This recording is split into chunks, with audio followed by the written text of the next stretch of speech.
Good morning મિત્રો, welcome to ICD એકેડેમીમાં તમારું સ્વાગત છે. સાથે પ્રિલિમ બુસ્ટર ડિસ્કશનમાં પણ તમારું સ્વાગત છે. આપણે દરરોજ સવારે 6 વાગે પ્રિલિમ બુસ્ટર ડિસ્કશન કરીએ છીએ અને જે એમસીક્યુ મારફતે કરીએ છીએ. આ એમસીક્યુ આવનારી જીપીએસસી પ્રિલિમમાં ખાસ ઉપયોગી રહેશે. તો શરૂ કરીએ. જેમ આપણે રોજ કરીએ એ રીતે આજનો પહેલો પ્રશ્ન 36મી આસિયાન પરિષદથી સંબંધિત છે. 36મી આસિયાન સમિટ. જોઈએ એને લગતા 3 વિધાનો બનાવ્યા છે આપણે અને એમાંથી આપણે સાચા વિધાનો પસંદ કરવાના છે. તો પહેલું વિધાન છે, આ પરિષદની થીમ કોવિડ ફ્રી આસિયાન રાખવામાં આવી હતી. હોઈ શકે, ખબર નથી.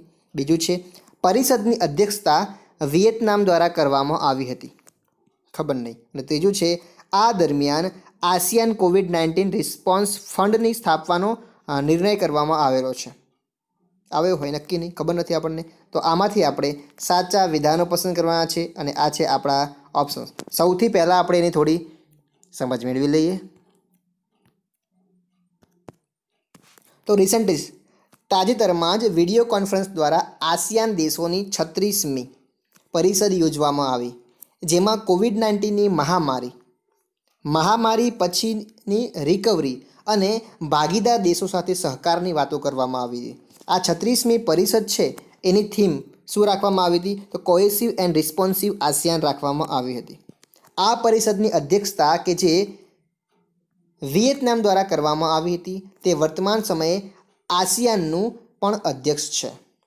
અગાઉ એપ્રિલ મહિનામાં યોજાયેલી એક બેઠકની અંદર આપાતકાલીન ફંડના સર્જનની વાત કરવામાં આવી હતી અને આ પરિષદ આસિયાન કોવિડ-19 રિસ્પોન્સ ફંડ સ્થાપવાનો નિર્ણય પણ કરવામાં આવ્યો છે. આ પરિષદમાં આસિયાનના જે વિસ્તારના અર્થતંત્ર વિશે પણ ચિંતા વ્યક્ત કરવામાં આવી હતી. આ વિસ્તારના દેશો માટે પ્રવાસન ઉદ્યોગ અને નિકાસના એ મહત્ત્વના છે. ઉપરાંત આપણે પરિષદમાં દક્ષિણ ચીની સમુદ્રમાં ચાલી રહેલ જમીનના અધિગ્રહણ મુદ્દા બાબતે પણ ચર્ચા કરવામાં આવી હતી. થોડી આસિયાનની વાત કરી લઈએ આપણે. તો આસિયાન જેની સ્થાપના થાય છે 1967માં. કયા ડિક્લેરેશન? આસિયાન ડિક્લેરેશન અથવા તો બેંકોક ડિક્લેરેશનના આધારે. ફાઉન્ડિંગ મેમ્બરમાં કયા હોય છે? તો ઇન્ડોનેશિયા, અહીં છે ઇન્ડોનેશિયા, પછી મલેશિયા, ફિલિપાઇન્સ અને સિંગાપોર અને થાઈલેન્ડ. આ જે છે એ ફાઉન્ડિંગ ફાધર છે. જ્યારે 10 મેમ્બર છે, કયા? તો Brunei, Cambodia, Indonesia, Laos, Malaysia, Myanmar, Philippines, Singapore, Thailand and Vietnam. હવે આની જે ચેરમેનશીપ છે, ચેરમેનશીપ એ એન્યુઅલી વાર્ષિક રોટેટ હોય છે. એટલે કયા બેઝના આધારે? તો કે આલ્ફાબેટિકલ ઓર્ડર ઓફ ઇંગ્લિશ એના આધારે મેમ્બર સ્ટેટ હોય એની જે ચેરમેનશીપ છે એ વર્ષ દરમિયાન બદલાતી રહેતી હોય છે. તો જોઈએ હવે પેલા 3 વિધાનો. પહેલું વિધાન હતું, આ પરિષદની થીમ કોવિડ ફ્રી આસિયાન રાખવામાં આવી હતી. શું છે? ખોટું છે. કેમ? એની થીમ કઈ હતી? તમે અહીંયા જોઈ શકો છો, કોહેસિવ એન્ડ રિસ્પોન્સિવ. તો પહેલું વિધાન ખોટું છે. બીજું છે, પરિષદની અધ્યક્ષતા વિયેતનામ દ્વારા કરવામાં આવી હતી. સાચી વાત છે. પરિષદની જે અધ્યક્ષતા છે એ વિયેતનામ દ્વારા કરવામાં આવી હતી. અહીંયા તમે જોઈ શકો છો. અને ત્રીજું છે, આ દરમિયાન આસિયાન COVID-19 રિસ્પોન્સ ફંડ સ્થાપવાનો નિર્ણય કરવામાં આવેલો છે. તમે અહીંયા જોઈ શકો છો.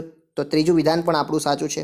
બીજું અને ત્રીજું સાચું છે, પહેલું ખોટું છે. આપણો જવાબ બનશે સી. જોઈએ આગળનો પ્રશ્ન. આ પ્રશ્ન anti drug action plan for 2020-21થી સંબંધિત છે. જોઈએ એને લગતા 3 વિધાનો. એમાંનું પહેલું વિધાન છે, આ પ્લાન સામાજિક ન્યાય અને સશક્તિકરણ મંત્રાલય દ્વારા લોન્ચ કરવામાં આવેલો છે. હોઈ શકે. બીજું છે બીજું વિધાન, અફીણના વ્યસની લોકો માટે ઇન્ટિગ્રેટેડ રિહેબિલિટેશન સેન્ટર ફોર એડિક્ટ્સ ખોલવામાં આવશે. ખબર નહીં. ત્રીજું છે, આ સાથે પ્લાનમાં જાગૃતતા અભિયાન, ડ્રગ લેતા લોકોની ઓળખાણ, સારવાર સુવિધા, ક્ષમતા નિર્માણ વગેરેનો પણ સમાવેશ થાય છે. ખબર નહીં. તો આમાંથી આપણે સાચા વિધાનો પસંદ કરવાના છે અને આ છે આપણા ઓપ્શન્સ. સૌથી પહેલાં આપણે થોડી એની સમજ મેળવી લઈએ. તો રિસન્ટલી તાજેતરમાં જ અફીણના ગેરવપરાશ અને ગેરકાયદેસર હેરફેર વિરુદ્ધના આંતરરાષ્ટ્રીય દિવસ નિમિત્તે ક્યારે? તો એ દિવસ 26 જૂન, આપણે કાલે વાત કરી હતી. તો આ દિવસના નિમિત્તે ભારતના વિવિધ 272 ડિસ્ટ્રિક્ટ 272 જિલ્લાઓ માટે સામાજિક ન્યાય અને સશક્તિ મંત્રાલય દ્વારા એક anti drug action plan four 2020-21 જાહેર લોન્ચ કરવામાં આવ્યો છે. આ પ્લાનમાં જાગૃતતા અભિયાન, આ પ્લાનની અંદર જાગૃતતા અભિયાન, પછી identification of drug depend population એટલે કે ડ્રગ લેતા લોકોની ઓળખાણ, ફોકસ ઓન ટ્રીટમેન્ટ ફેસિલિટી, પછી સારવારની સુવિધાઓ તથા કેપેબિલિટી બિલ્ડિંગ, ક્ષમતા નિર્માણનો સમાવેશ થાય છે. આ 272 જિલ્લાઓની ઓળખાણ છે એ નાર્કોટિક્સ કંટ્રોલ બ્યુરો દ્વારા કરવામાં આવશે. આ જિલ્લાઓ પૈકી મોટાભાગના પંજાબ, હરિયાણા, દિલ્હી, ઉત્તર પ્રદેશ અને પૂર્વોત્તર ભારતમાં આવેલા છે. આ પ્લાનમાં વિવિધ કેન્દ્રો ખોલવામાં આવશે, જેમ કે ડ્રોપ ઇન સેન્ટર, પછી ઇન્ટિગ્રેટેડ રિહેબિલિટેશન સેન્ટર ફોર એડિક્ટ્સ વગેરે. આ સાથે નશા મુક્ત ભારત આ અભિયાન પણ લોન્ચ કરવામાં આવ્યું છે. જોઈએ હવે પેલા 3 વિધાનો. તો પહેલું વિધાન હતું કે આ પ્લાન સામાજિક ન્યાય અને સશક્તિ મંત્રાલય દ્વારા લોન્ચ કરવામાં આવ્યો છે. સાચી વાત છે.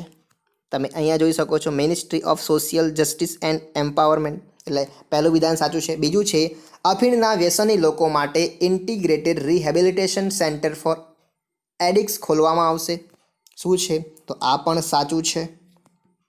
અને ત્રીજું છે આ સાથે પ્લાનમાં જાગૃતતા અભિયાન, ડ્રગ લેતા લોકોની ઓળખાણ, સારવાર સુવિધા, ક્ષમતા નિર્માણ વગેરેનો સમાવેશ થાય છે. તો ત્રીજું પણ સાચું છે. તો આપેલા તમામ વિધાન સાચા છે. આપણો જવાબ બનશે ડી. 1, 2 અને 3 ત્રણ વિધાનો સાચા છે. જોઈએ આગળનો પ્રશ્ન. મારીચ. એક્ઝામમાં પૂછાઈ શકે કે મારીચ શું છે? તે એક વાયરસ છે, ડિફેન્સ સિસ્ટમ છે, મિસાઇલ છે, શું છે? તો જોઈએ આપણે એને લગતા 3 વિધાનો બનાવ્યા છે. પહેલું વિધાન છે તે એક એડવાન્સ ટોર્પિડો એટેક સિસ્ટમ છે. યાદ રાખજો, એટેક લખ્યું છે, એટેક સિસ્ટમ છે, હોઈ શકે. બીજું છે આ પ્રણાલીનો વિકાસ DRDO દ્વારા કરવામાં આવેલો છે. ખબર નહીં. ત્રીજું છે તેનો ઉપયોગ કોઈ પણ ફ્રન્ટલાઇન જહાજ દ્વારા કરી શકાય છે. ખબર નહીં. તો આમાંથી આપણે સાચા વિધાનો પસંદ કરવાના છે અને આ છે આપણા ઓપ્શન્સ. સૌથી પહેલાં આપણે થોડી એની સમજ મેળવી લઈએ. તો ભારતીય નૌસેના દ્વારા, ઇન્ડિયન નેવી દ્વારા મારીચ તરીકે ઓળખાતી એક એડવાન્સ ટોર્પિડો ડિફેન્સ સિસ્ટમ એને નૌસેનામાં સમાવેશ કરવામાં આવ્યો છે. આ જે છે એનો ઉપયોગ છે એ કોઈ પણ ફ્રન્ટલાઇન જહાજ દ્વારા કરી શકાશે. આ પ્રણાલીનું ડિઝાઇનિંગ તથા એનો વિકાસ છે એ DRDO દ્વારા કરવામાં આવેલો છે. આ DRDOનું પૂરું નામ Defence Research and Development Organisation છે. આ પ્રણાલી આવનારા ટોર્પિડો છે એને શું કરશે? પહેલાં તો એને ડિટેક્ટ કરશે, પહેલાં તો એને ઓળખશે, એનું સ્થાન મેળવીને એને બિન અસરકારક બનાવી દેશે. આ રીતે તે વિવિધ જહાજો કે અન્ય પ્લેટફોર્મનું રક્ષણ કરી શકશે. આ પ્રણાલીનું નિર્માણ છે એ ભારતના સંરક્ષણ ક્ષેત્રના એટલે કે જાહેર ક્ષેત્રના PSUના એક ભારત ઇલેક્ટ્રોનિક્સ લિમિટેડ દ્વારા કરવામાં આવશે. શું છે? આ ડિફેન્સ સિસ્ટમ છે, નહીં કે એટેક સિસ્ટમ. આ શું છે? Defence system. સામેવાળી જે આવશે એને પહેલાં તો ઓળખશે, એનું સ્થાન મેળવીને એને બિન અસરકારક બનાવી દેશે, એટલે એને બનાવી દેશે ટૂંકમાં. જોઈએ આપણે પેલા 3 વિધાનો. તો પહેલું વિધાન હતું તે એક એડવાન્સ ટોર્પિડો એટેક સિસ્ટમ છે. શું લાગે છે? બોલો. ખોટું છે. તે એટેક સિસ્ટમ નથી પરંતુ ડિફેન્સ સિસ્ટમ છે, ડિફેન્સ સિસ્ટમ. એટલે પહેલું વિધાન આપણું ખોટું છે. બીજું, આ પ્રણાલીનો વિકાસ DRDO દ્વારા કરવામાં આવેલો છે. સાચી વાત છે. અને ત્રીજું છે તેનો ઉપયોગ કોઈ પણ ફ્રન્ટલાઇન જહાજ દ્વારા કરી શકાય છે. ત્રીજું પણ સાચું છે. બીજું અને ત્રીજું સાચું છે. આપણો જવાબ બનશે સી. જોઈએ આગળનો પ્રશ્ન. આ પ્રશ્ન કન્ઝર્વેશન રિઝર્વથી સંબંધિત છે. કન્ઝર્વેશન રિઝર્વ જોઈએ, એને લગતા 3 વિધાનો બનાવ્યા છે. એમાંનું પહેલું વિધાન છે આવા વિસ્તાર સામાન્ય રીતે બિન નિવાસી હોય છે, હોઈ શકે. બીજું છે આવા વિસ્તારમાં કૃષિ ક્રિયાઓ કરવા માટે મંજૂરીની જરૂર પડે છે. ખબર નહીં. ત્રીજું છે કોઈ જંગલને કન્ઝર્વેશન રિઝર્વ જાહેર કરવાની સત્તા છે એ રાજ્ય સરકારની છે. હોઈ શકે. તો આમાંથી આપણે સાચા વિધાનો પસંદ કરવાના છે અને આ છે આપણા ઓપ્શન. શા માટે ચર્ચામાં છે? તો તાજેતરમાં જ મહારાષ્ટ્ર દ્વારા તિલ્લારી જંગલને કન્ઝર્વેશન રિઝર્વ તરીકે જાહેર કરવામાં આવે છે. Declare has conservation reserve. જોઈએ આપણે.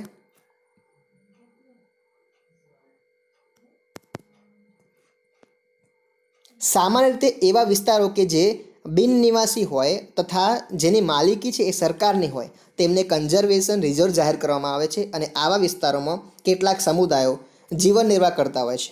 અહીં કોઈ પણ પ્રકારના વિકાસ કાર્યો કે પછી કૃષિ પ્રવૃત્તિઓ માટે રાજ્ય તથા કેન્દ્રીય વાઇલ્ડ લાઇફ બોર્ડની મંજૂરી જરૂરી છે.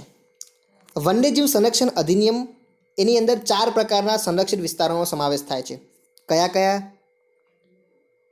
તો નેશનલ પાર્ક, રાષ્ટ્રીય ઉદ્યાન, પછી કન્ઝર્વેશન રિઝર્વ, કમ્યુનિટી રિઝર્વ અને ત્રીજું છે વન્યજીવ અભયારણ્ય. ચોથું છે વન્યજીવ અભયારણ્ય. તો રાષ્ટ્રીય ઉદ્યાન, નેશનલ પાર્ક, પછી કન્ઝર્વેશન રિઝર્વ, કમ્યુનિટી રિઝર્વ અને વાઇલ્ડ લાઇફ સેન્ચ્યુરી અને વન્યજીવ અભયારણ્ય.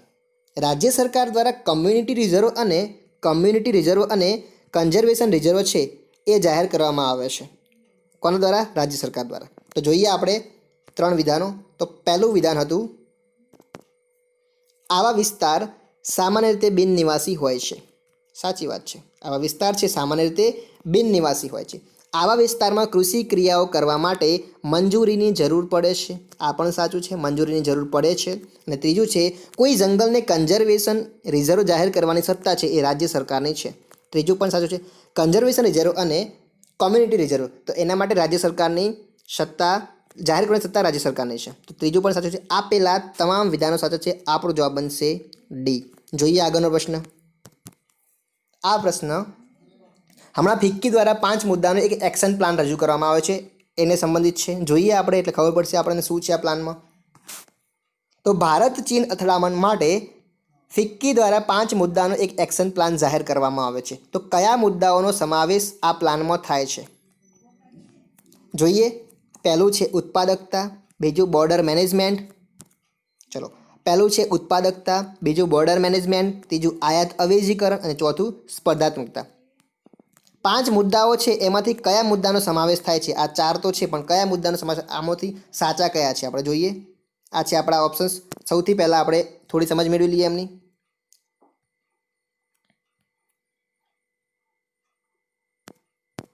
તો ભારત ચીન અથડામણ માટે ફિક્કી દ્વારા એક પીસ એક્શન પ્લાન જાહેર કરવામાં આવે છે અને એની અંદર 5 મુદ્દાઓ છે. કયા કયા છે? એક તો પ્રોડક્ટિવિટી એટલે કે પી ફોર પ્રોડક્ટ પીસ છે તો P four productivity, E for efficiency. એ રીતે આપણે જોઈશું વન બાય વન. તો પહેલું છે પી ફોર પ્રોડક્ટિવિટી એટલે કે ઉત્પાદકતા.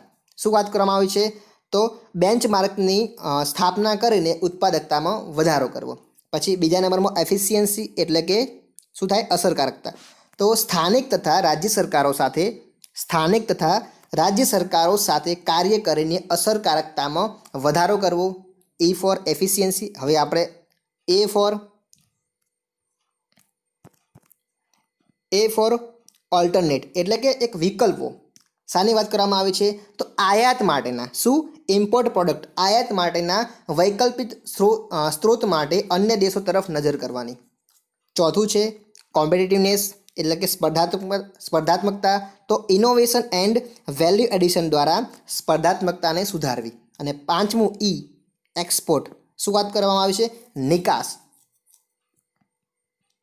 એટલે કે નવી બજારો, વસ્તુઓ અને સેવાઓ વિશે શોધખોળ કરીને નિકાસ ઉપર ધ્યાન કેન્દ્રિત કરવું. શું વાત આપણે જો પીસ છે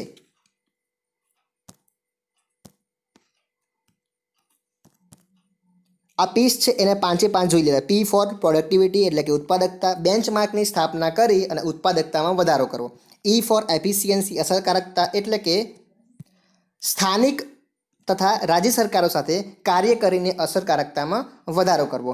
ઈ ફોર પછી એ ફોર ઓલ્ટરનેટ એટલે કે વિકલ્પો. શું? આયાત માટેના આપણે વૈકલ્પિક સ્ત્રોત માટે અન્ય દેશો તરફ નજર કરવાની. સી ફોર કોમ્પિટિટિવનેસ, સ્પર્ધાત્મકતા, ઇનોવેશન તથા વેલ્યુ એડિશન દ્વારા સ્પર્ધાત્મકતામાં સુધારો કરવો. અને E ફોર એક્સપોર્ટ, નવી બજારો, વસ્તુઓ અને સેવાઓ વિશે શોધખોળ કરી અને નિકાસ ઉપર ધ્યાન કેન્દ્રિત કરવું. તો જોઈએ આપણે 5 મુદ્દાઓ છે, તો આમાંથી કયા મુદ્દાનો સમાવેશ થશે? ઉત્પાદકતા, સાચી વાત છે. તો કે હા, P ફોર પ્રોડક્ટિવિટી હતું એટલે ઉત્પાદકતા આવશે. બોર્ડર મેનેજમેન્ટ કંઈ દેખાતું? તો બોર્ડર મેનેજમેન્ટ નહોતું, તો બીજું નહીં આવે. આયાત વેજીકરણ કે હતું? તો કે નહોતું. સ્પર્ધાત્મકતા હતું કે હા. કઈ જગ્યાએ? તો C ફોર કોમ્પિટિટિવનેસ કે હા. તો પહેલું અને ચોથું આમાં સમાવેશ થાય છે. 5 મુદ્દાઓ છે ફિક્કીના, આમાં પહેલું અને ચોથું સમાવેશ થાય છે. એટલે આપણો જવાબ બનશે પહેલું અને ચોથું. ક્યાં છે? આપણો જવાબ બનશે બી. બી આપણો સાચો જવાબ છે. યાદ રાખજો 5 પ્રોડક્ટિવિટી, એફિશિયન્સી, ઓલ્ટરનેટ, કોમ્પિટિટિવનેસ અને એક્સપોર્ટ. તો આજે બસ આટલું જ છે. મળીએ બીજા વિડીયોમાં. Thank you.